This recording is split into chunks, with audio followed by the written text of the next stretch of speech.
Dando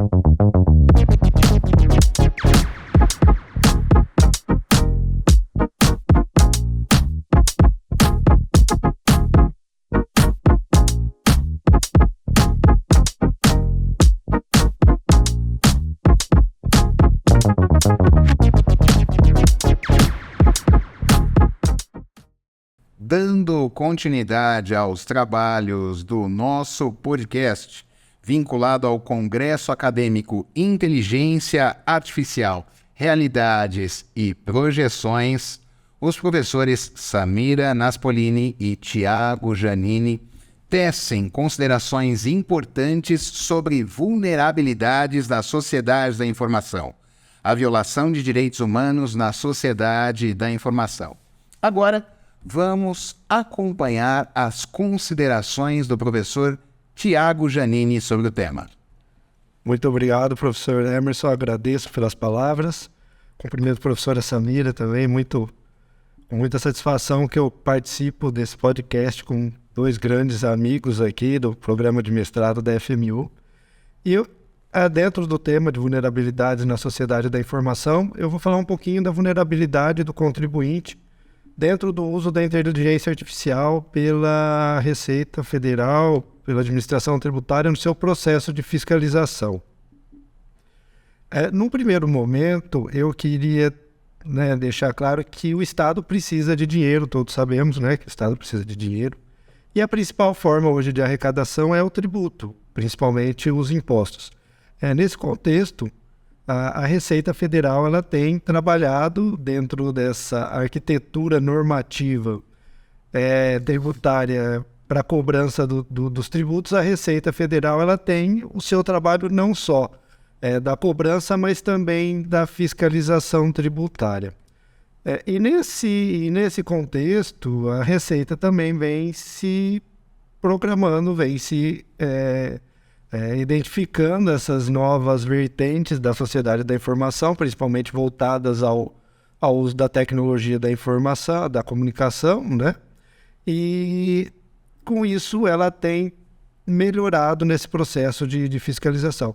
Mas antes de eu entrar em alguns exemplos desse uso da inteligência artificial, professor Emerson, professor Samira, eu queria falar um pouquinho dessa minha ideia de vulnerabilidade do contribuinte. Se nós formos olhar a relação jurídica tributária, nós temos no polo passivo o contribuinte, que vai pagar o tributo, no polo ativo o Estado, e a relação ali, o objeto, que é o próprio pagamento do tributo.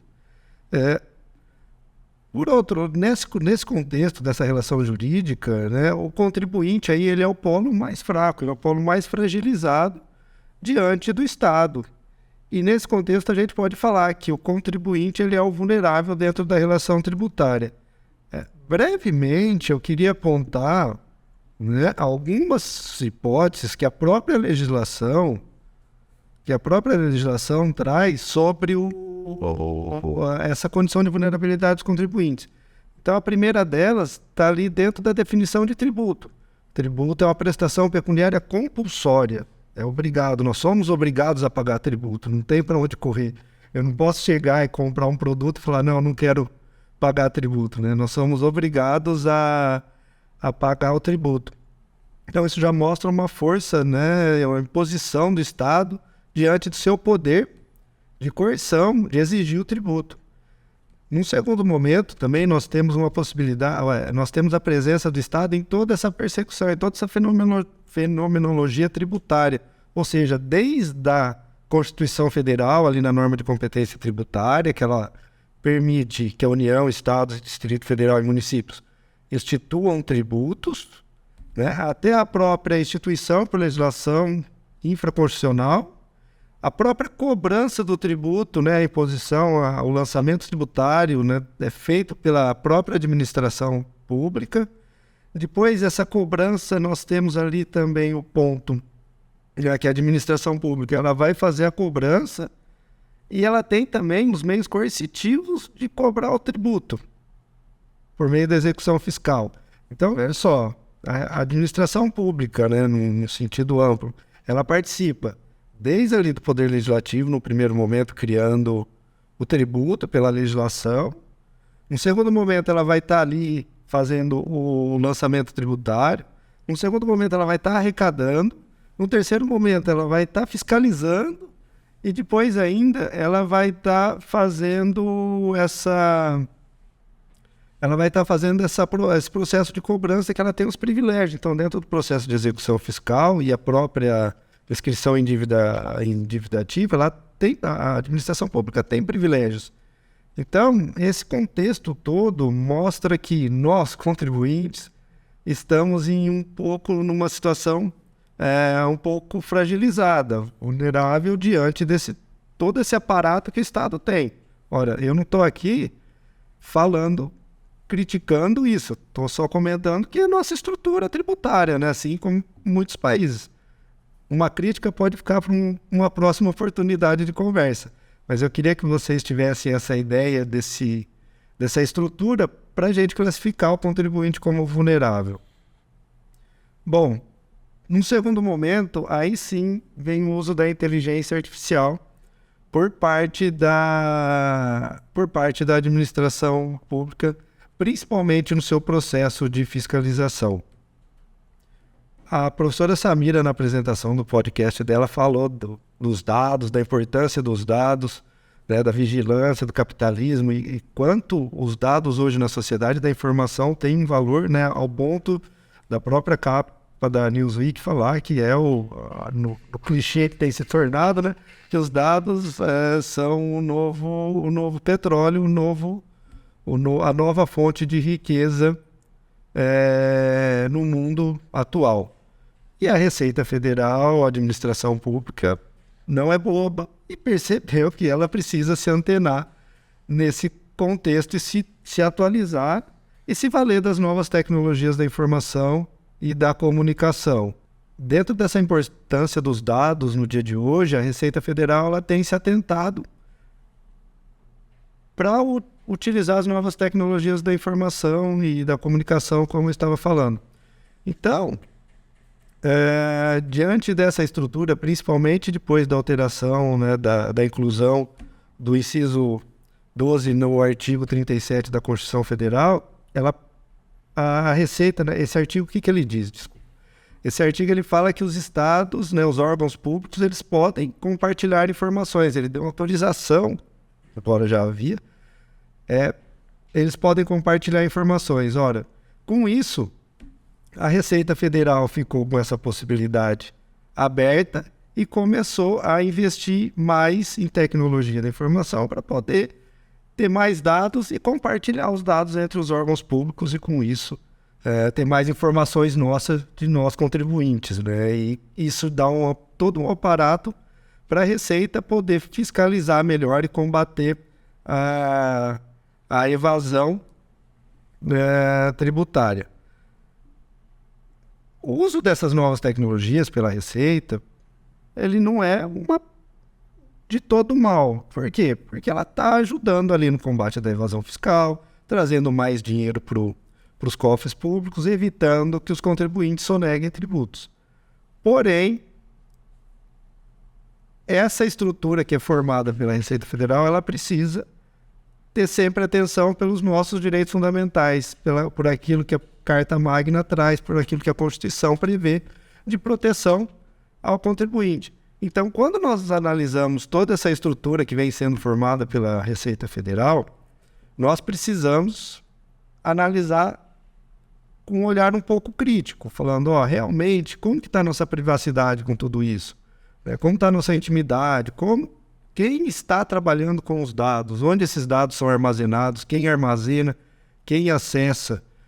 Então, nós temos hoje essa possibilidade da Receita usar a inteligência artificial, porém, ela precisa estar de acordo com os direitos fundamentais. Eu queria aqui, no primeiro momento, trazer apenas 2 exemplos de uso da inteligência artificial, de uso de tecnologias pela Receita Federal. O primeiro deles, eu acho que pode ser o do Imposto de Renda Pessoa Física, porque hoje ele é totalmente informatizado, né? Quem é um pouquinho mais antigo lembra das declarações de papel, dava uma trabalheira, tinha que juntar os recibos, depois vieram os disquetes, a Receita foi, né, se informatizando, E hoje a gente tem a declaração, professor Eros, professor Samira, totalmente online. Se você tiver a inscrição no portal do Gov, né, do gov.br, você já tem sua declaração em nuvem, com até preenchida, né? Então, ali a Receita Federal ela já sabe para quem você trabalha, qual o seu salário,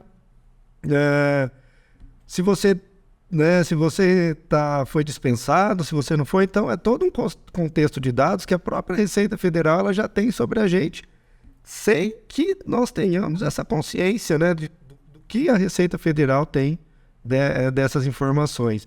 Então, hoje, essa estrutura da declaração de imposto de renda da pessoa física ela é muito importante para mostrar como que a Receita Federal manipula os nossos dados. Nós temos aí informação e uma série de outras obrigações acessórias que elas acabam ajudando a Receita a alimentar toda essa estrutura.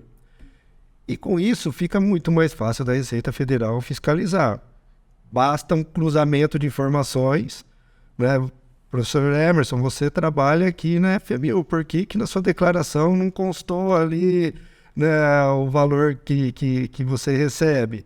E ela já sabe, a própria Receita já sabe, ela já manda uma notificação para o contribuinte como se fosse assim: ou você conserta ou você paga uma multa irrisória de 150%, né? Então, é uma situação cômoda da Receita Federal que coloca o contribuinte numa situação um pouco ali, né, como a gente está falando de fragilidade, de vulnerabilidade. Ele não tem muito para onde correr. Ele, evidentemente, tem um processo administrativo para ele poder se defender, previsto constitucionalmente, enfim. Mas só que é um rol de informações que a Receita Federal possui que a gente fica até assustado quando nós recebemos uma informação dessa, né? Então, hoje, um exemplo que eu trouxe, primeiro exemplo foi esse da própria declaração, e o outro exemplo é o da fiscalização aduaneira por aprendizado de máquinas. Hoje, o CISAM é uma tecnologia de inteligência artificial, foi desenvolvida pela Receita Federal para fins da própria Receita Federal. É uma inteligência artificial que ela ficou online. Qualquer fiscal aduaneiro ele tem acesso a esse programa, né, e essa informação, essa estrutura de fiscalização. E como ele funciona? Quem é importador, o contribuinte que importa um bem, seja ele pessoa física ou pessoa jurídica, ele precisa apresentar uma declaração para a Siscomex, né, que é a Secretaria de Comércio Exterior, dizendo o que ele está importando, qual a classificação daquele produto e o valor daquele produto, enfim, para ser apurado o valor de tributo a ser pago. Diante do alto volume de importações, essas declarações são escolhidas um pouco, escolhidas um pouco de forma aleatória pelo fiscal, porque ele se deparava com uma quantidade grande de declarações e escolhia ou pelo valor ou por conhecer uma empresa ali que ele já tinha visto algum problema. Então não tinha era uma amostragem, né? E aí foi se desenvolvendo dentro da própria aduana esse sistema de inteligência artificial que potencializa o uso dessas informações. Ele já apresenta diretamente quais são aquelas declarações de importação suspeitas, inclusive mostrando até um percentual, professor Samira, de qual é a chance daquela declaração ter algum erro. Então ela está lá, 92% de chance de ter erro. Então o fiscal, nesse ponto, ele vai ter uma filtragem muito, muito melhor para poder fiscalizar aquelas declarações que tem um grau maior de chance de terem algum vício. Então é outra ferramenta importante dentro da aduana que traz essa força da Receita Federal usando tecnologias para poder fiscalizar o contribuinte. E o que me chamou a atenção nessa do CISAM foi que o professor, o seu idealizador, ele na hora que ele ganhou até um prêmio, ele fala assim que os próprios importadores eles não precisam ficar sabendo, né? Eles não vão ter acesso a nada.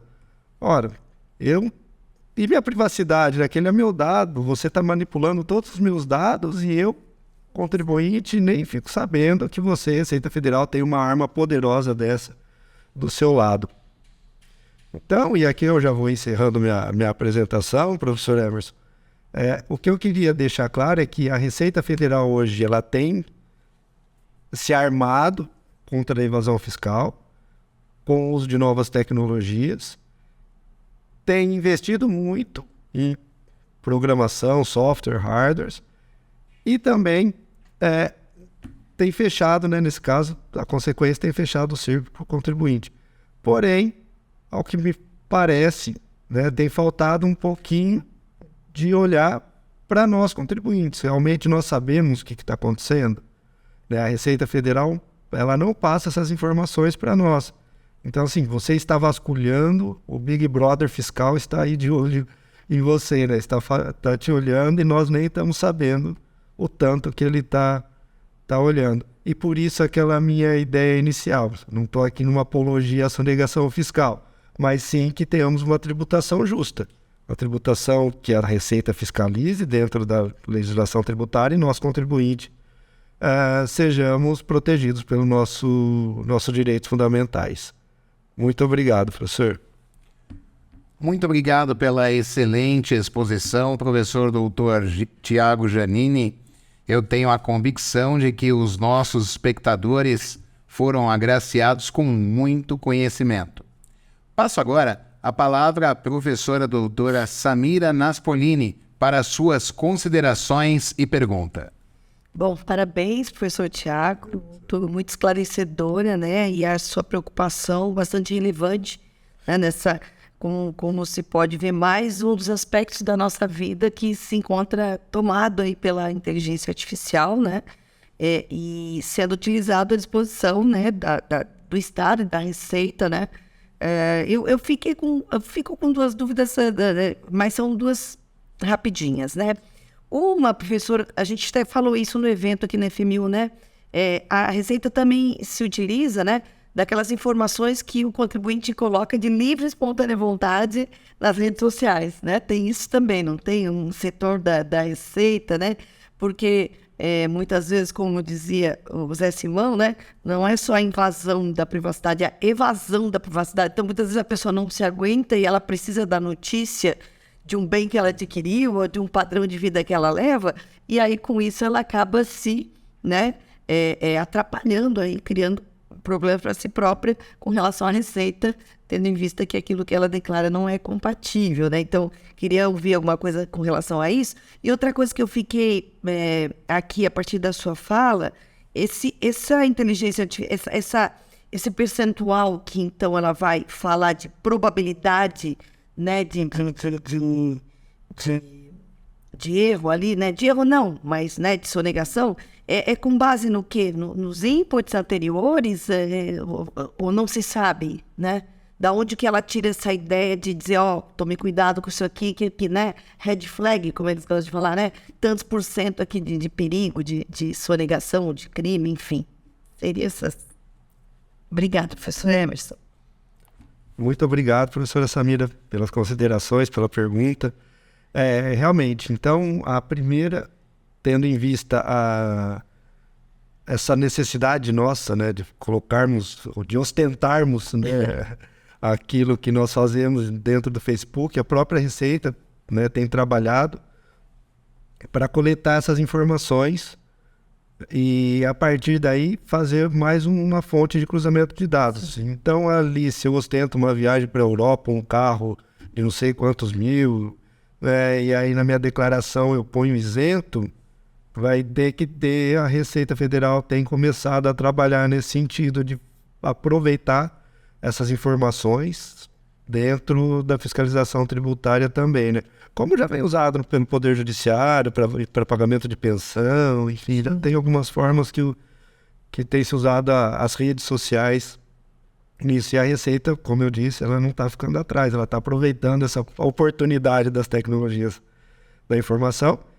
e aproveitando esse desejo nosso de querer mostrar tudo que a gente faz, né, no nosso dia a dia. E assim, eu brinco, né, que eu falo, eu não vejo ninguém colocar uma foto comendo ovo frito, né, no Facebook. É sempre comendo em restaurante chique, com carro importado, com viagem cara, né? Então, gente, cuidado que vocês colocam, que vocês podem ter uma surpresa. E com relação ao CISAM, professora, eles têm feito aprendizado de máquina, né? Eles têm colhido as informações das declarações de importação, né? E usado também as informações anteriores, as declarações anteriores eles têm transformado também para a inteligência artificial. Isso é o que eu apurei da própria apresentação do professor Jambeiro Filho, que foi o mentor desse projeto. O que eles têm usado? Principalmente a nomenclatura do Mercosul. Então, eles observam ali se tem erro de classificação, né? Porque para a gente fazer a importação, a gente vou importar uma mercadoria, um pneu para o carro. Eu preciso pegar a classificação, né, que tem da própria legislação e colocar lá.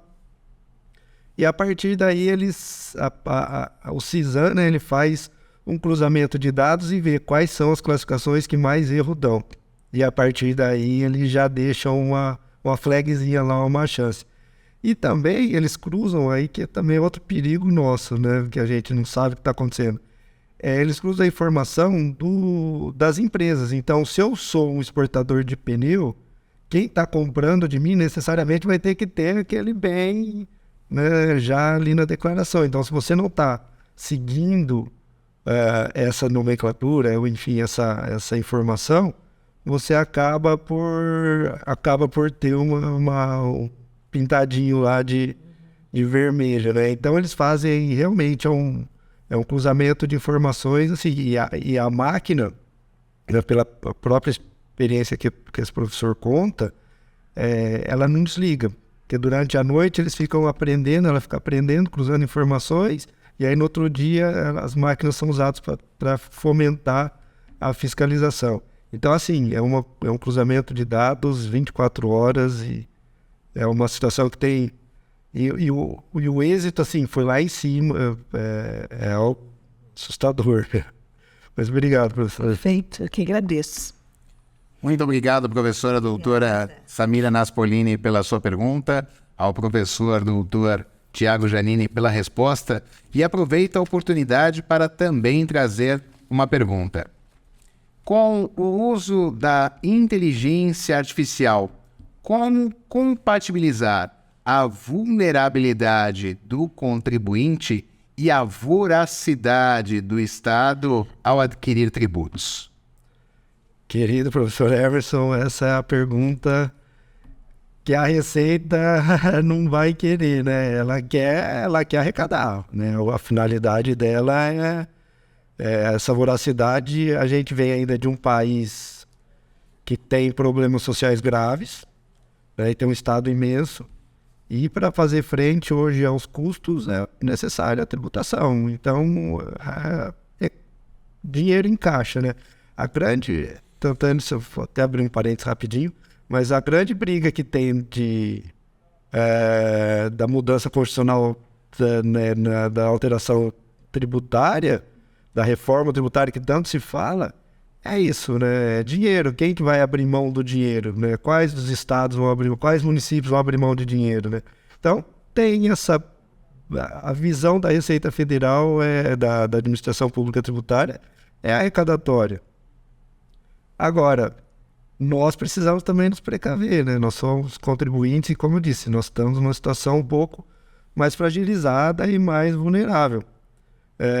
Então, nesse contexto, essa ânsia arrecadatória, ela precisa ter um freiozinho, né? Precisa ter, né, o seu ímpeto um pouco sendo segurado pelos direitos fundamentais que a própria Constituição traz, ali, especialmente dentro do direito tributário. E nós temos um rol vastíssimo que alguns professores chegam a chamar até de próprio Estatuto do Contribuinte ali na Constituição Federal. Então tem esse aparato para se ter uma tributação justa. Mas só que a gente vê que a Receita Federal parece que não olha para o lado dos contribuintes, né? A ânsia arrecadatória, E, infelizmente, há muito tempo ela se sobrepõe aos contribuintes, a nós cidadãos. Então, é muito triste, né, isso. E aí, né, quando sobe, vai para o STF, aí cria-se ainda essa modulação de efeitos, que é um tema para um outro debate, mas cria-se uma modulação de efeitos, ou seja, eu fiz tudo errado até agora, só que o que foi feito de errado fica, daqui para frente você deixa de recolher, né? Você recolheu o tributo errado, mas agora você não vai recolher, mas você não recupera o anterior. Então, as jabuticabas brasileiras, né? Eu acho que, e nesse ponto, a inteligência artificial, aqui vou encerrando, a inteligência artificial é mais uma arma para essa ânsia arrecadatória da Receita Federal, professor. Muito obrigado pela sua resposta, professor Dr. Tiago Giannini. Passo a palavra à professora doutora Samira Naspolini para suas considerações finais. Bom, agradeço imensamente a FMU, né, e ao nosso mestrado pela oportunidade. São temas bastante instigantes, bastante atuais e polêmicos, enfim, e preocupantes, né? Então é importante que nós, enquanto academia, possamos contribuir de alguma maneira com essa reflexão para que a gente... É claro que existem as vantagens da tecnologia, né? Existem os avanços que ela traz para o nosso dia a dia, para o nosso mundo, para a nossa vida, enfim, né? Mas é importante que a gente puxe essa reflexão, principalmente a área jurídica, que traga, né, a busca incessante pela proteção, que deve vir do direito do Estado, porque a gente vislumbra aí, né, uma série de problemas e de violações que precisam ser acauteladas, né, antes que a gente tenha mais violações e que, infelizmente, acabam onerando sempre aquele lado mais fraco ainda da sociedade, que já era excluído, que já não usufruía de uma série de direitos, agora passa, né, a usufruir de menos ainda. Então, eu acredito que a gente tem muito a contribuir, é importante essas pesquisas que a FMU faz aqui no nosso mestrado, por meio dos nossos grupos de pesquisa, agora também dando notícia disso tudo por meio desse seminário que vai ocorrer aqui entre os dias 15 e 19, para que a gente compartilhe entre os pesquisadores e entre a nossa comunidade questões que estão sendo levantadas aí e reflexões necessárias com relação a todos esses avanços tecnológicos, porque realmente, em muitos casos, a gente não tem um limite, não sabe até onde pode parar, né? Então era isso. Muito obrigada. Muito obrigado, professora doutora Samira Naspolini. Reitero as minhas congratulações pela excelente exposição. Obrigada. E agora passo a palavra ao professor doutor Tiago Giannini para suas considerações finais. Muito obrigado. Queria agradecer a toda a FMU, em nome da professora Grace, que organizando, né, o congresso, o pessoal que está trabalhando no congresso. Meu amigo aqui, o professor Emerson Valheiro, que conduziu a apresentação. Minha companheira, professora, nossa equipe, uma equipe técnica que nos auxilia. E deixar claro que nós não somos contra a tecnologia, né? Nós queremos que a tecnologia seja usada para o bem. Nós queremos que a tecnologia respeite os direitos humanos, direitos fundamentais, direitos do contribuinte. Né? Realmente, a Receita Federal tem que fazer uso. A inteligência artificial que está vindo aí é uma ferramenta importante no combate da sonegação, da evasão fiscal. Só que a gente quer que seja feito preservando aquilo que a Constituição, com tanta luta, né, construiu. Então, a tecnologia, né, ela precisa respeitar. A professora Samira, na apresentação dela, falou dos grupos, né, do GAFAM. Então, essas grandes corporações parece que estão criando um mundo próprio e pouco se importando para aquilo que nós temos, né, dentro do nosso país ou dentro da nossa proteção constitucional. Então, acho que a gente precisa ter essa atenção especial para aquilo que vem ocorrendo dentro dessa sociedade que tem, dentro dos diversos adjetivos, a sociedade da informação, que é a nossa área de concentração aqui do nosso programa. Muito obrigado, professor Emerson. Muito obrigado, professor doutor Tiago Giannini. Igualmente, reitero as minhas congratulações pela estupenda exposição. O meu nome é Emerson Malheiro. E agora agradecemos a todos pela excelente exposição, por terem acompanhado os nossos trabalhos, e quero convidar você para estar no nosso Congresso Acadêmico Inteligência Artificial, Realidades e Projeções, que ocorrerá entre os dias 15 e 19 de maio. O evento é institucional e visa promover um debate científico com todas as áreas do conhecimento sobre as tecnologias da inteligência artificial e suas implicações no cotidiano, contemplando 5 áreas de atividades: congresso científico, atividades culturais, workshops, ações sociais e feiras que serão realizadas de forma presencial nos campi das FMU, e parte da programação será transmitida de forma síncrona no canal das FMU no YouTube. Muito obrigado!